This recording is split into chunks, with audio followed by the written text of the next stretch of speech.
খবরদার আমার বোনদেরকে বলছি, কলেজে যাবেন, স্কুলে যাবেন, কোনো অসুবিধা নাই, কিন্তু যাওয়ার সময় বোরখা পড়তে হবে, আদেশ টাকার।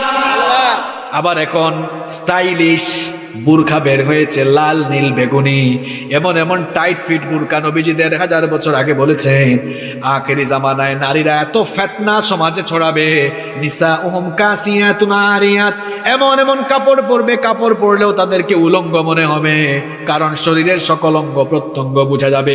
পাতলা পাতলা কাপড় পরবে, টাইট ফিট কাপড় পরবে, এমন কাপড়, এমন বুরখা পরা যাবে। এই জন্য আপনার ঘরের স্ত্রীকে, আপনার বোনকে, আপনার ঘরের মহিলাদেরকে টাইট ফিটিং বুরখা পরাবেন না, লুজ বুরখা পরাবেন, কালো রঙের বুরখা পরাবেন।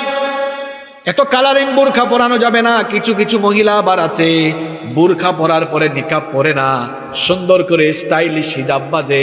নবীজি বলেছেন, আখেরি জামানায় কিছু মহিলা এমন হবে, এমন ভাবে হিজাব বানবে, কা আসনিমাতিল বুখতিল ইজাফ, বুখতি উটের কুজের মতো ভাঁজ দিয়া দিয়া হিজাব পরবে। এদেরকে লানত দিয়েছেন আল্লাহ, লানত দিয়েছেন নবীজি, লানত দিয়েছেন ফেরেশতা। নবীজি বলেছেন, তোমরাও লানত দাও, কারণ তারা হচ্ছে লানত প্রাপ্ত। ঠিক কিনা? বাংলাদেশের রাজধানীর নাম কি? আরো জোরে। আপনার পা থেকে মাথা পর্যন্ত পুরা শরীরের রাজধানী কোথায়? না, নাভি না, মুখ, ফেস। ছেলেরা যখন বিয়ের সময় মেয়ে দেখতে যায়, মহিলা পক্ষ যদি বলে, আমাদের মেয়ের মাথা দেখাবো, হাতের কবজি দেখাবো, পা দেখাবো, কিন্তু মুখ দেখাবো না, ঠিক মানবে কেউ? গিয়ে মানুষ কি দেখে? একটা ছেলে একটা মেয়েকে যখন দেখতে যায় বিয়ের জন্য, কি দেখে?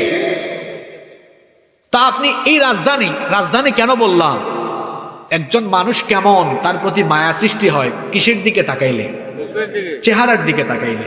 এখন আপনি চেহারাটাই খোলা রেখে দিলেন। এইরকম ফিতনাবাজ মহিলা আছে না নাই? এইরকম করা যাবে না। আপনারাও আপনাদের ঘরের মহিলাদেরকে পর্দায় রাখবেন। রাজি আছেন তো? মহিলাদের পেট আর পিঠকে স্টেডিয়াম বানাবেন না। কিছু বেহায়া তো আছে, তার বউকে এমন ভাবে নিয়ে বের হয়, বউয়ের পেট পিঠ দেখা যায়, মানুষও বলে, ইস ভাবি যে সুন্দর, কয় থ্যাংক ইউ। ফেসবুকেও দেয় না, নিজের বউয়ের ফটো ফেসবুকে দেয়, পাবলিক কমেন্ট করে, উফ। আরেকজন বলে ইস, আরেকজন বলতেছে ওয়াও, হেভি লাগতেছে। আরেকজন কয়, ইস ভাবি কি জুস লাগতেছে। এই পাগলা, কার জুস কে খায়? বউটা কার? বউটা কার?